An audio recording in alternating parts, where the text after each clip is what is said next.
जन चेतना के महान कवि माने जाने वाले सुदामा पांडे धूमिल ने कभी कहा था, एक आदमी रोटी बेलता है, एक आदमी रोटी खाता है, एक तीसरा आदमी भी है जो ना रोटी बेलता है ना रोटी खाता है, वो सिर्फ रोटी से खेलता है। मैं पूछता हूं, ये तीसरा आदमी कौन है? मेरे देश की संसद मौन है। आजकल तो कोरोना की वजह से संसद ही नहीं, पूरा देश मौन है क्योंकि लॉकडाउन है। लेकिन गरीबों की रोटी से खेलने वाले इस तीसरे आदमी का पता चल गया है। ये तीसरा आदमी कोई और नहीं बल्कि हमारा सिस्टम है। ये वही सिस्टम है जिसकी नाकामियों की वजह से मध्य प्रदेश के शहडोल से 853 किलोमीटर दूर महाराष्ट्र के जालना में कुछ मजदूर रोटी की तलाश में गए थे। लॉकडाउन में किसी तरह 40 दिन बिताने के बाद ये मजदूर पैदल ही अपने घर की तरफ निकल पड़े। इसी सिस्टम ने मजदूरों को उनके घरों तक पहुंचाने के लिए ट्रेनें चलाई।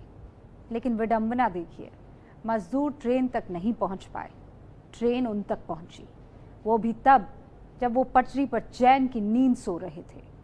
ट्रेन आई और 16 मजदूरों को हमेशा के लिए सुलाकर चली गई। अब यही सिस्टम पटरियों से मजदूरों के चिथड़े बटोर रहा है, उनके परिवारों को लाखों का मुआवजा दे रहा है। जिन मजदूरों को जीते जी जाने के लिए कोई साधन नहीं मिला, मौत के बाद उनके लिए एम्बुलेंस भी आई। उनके शवों के टुकड़ों की छानबीन के लिए मेडिकल टीमों को लेकर 2 डिब्बों वाली ट्रेन भी आई। और सबसे बड़ी बात, अब इन मजदूरों के शवों को जो टुकड़े टुकड़े में हैं, बटोरकर एक विशेष ट्रेन से मध्य प्रदेश भेजा जाएगा। ये विडंबना नहीं तो क्या है? इसीलिए हम कह रहे हैं कि मजदूरों की रोटियों से खेलने वाला कोई और नहीं है, हमारा सिस्टम ही है। पूरी रिपोर्ट से पहले 5 हेडलाइंस देखिए। महाराष्ट्र के औरंगाबाद में रेलवे ट्रैक पर मालगाड़ी से कटकर 16 मजदूरों की मौत हो गई। मध्य प्रदेश के शहडोल और उमरिया के रहने वाले थे ये मजदूर। महाराष्ट्र के जालना में फैक्ट्री में काम करते थे। लॉकडाउन की वजह से बेरोजगार हो गए थे। पैदल ही ट्रेन पकड़ने भूसावल स्टेशन के लिए निकल पड़े थे। मध्य प्रदेश के मुख्यमंत्री शिवराज सिंह ने कहा, भारी पीड़ा में हूं। मृतकों के परिवारों को 5-5 लाख की सरकारी सहायता दी। महाराष्ट्र के मुख्यमंत्री उद्धव ठाकरे ने भी दुख जताया, कहा मजदूरों के साथ हैं, संयम बनाए रखे। प्रवासी मजदूरों के घर जाने के लिए मेडिकल सर्टिफिकेट बनाने का नियम महाराष्ट्र सरकार ने हटाया। अब यात्रा के समय करवाया जाएगा टेस्ट।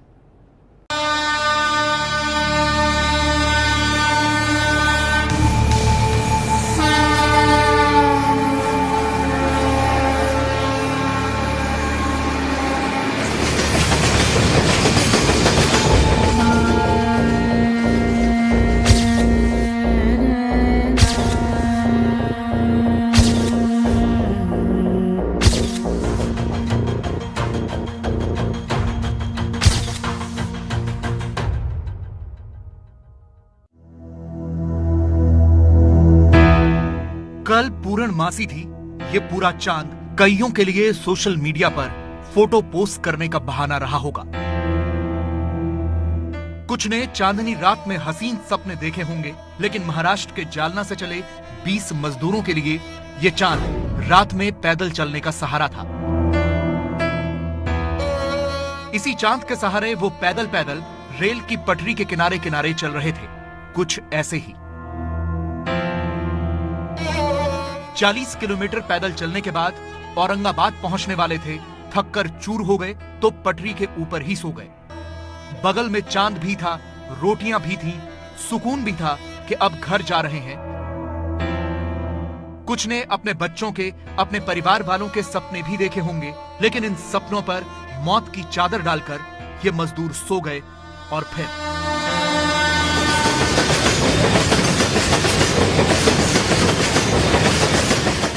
मतलब चलते चलते थक गए थे। हाँ, इसके बाद थक गए थे, पानी प्यास भी लगे, पानी पीने लगे। पानी पीने के बाद फिर थोड़ी देर आराम करने के लिए बैठ गए।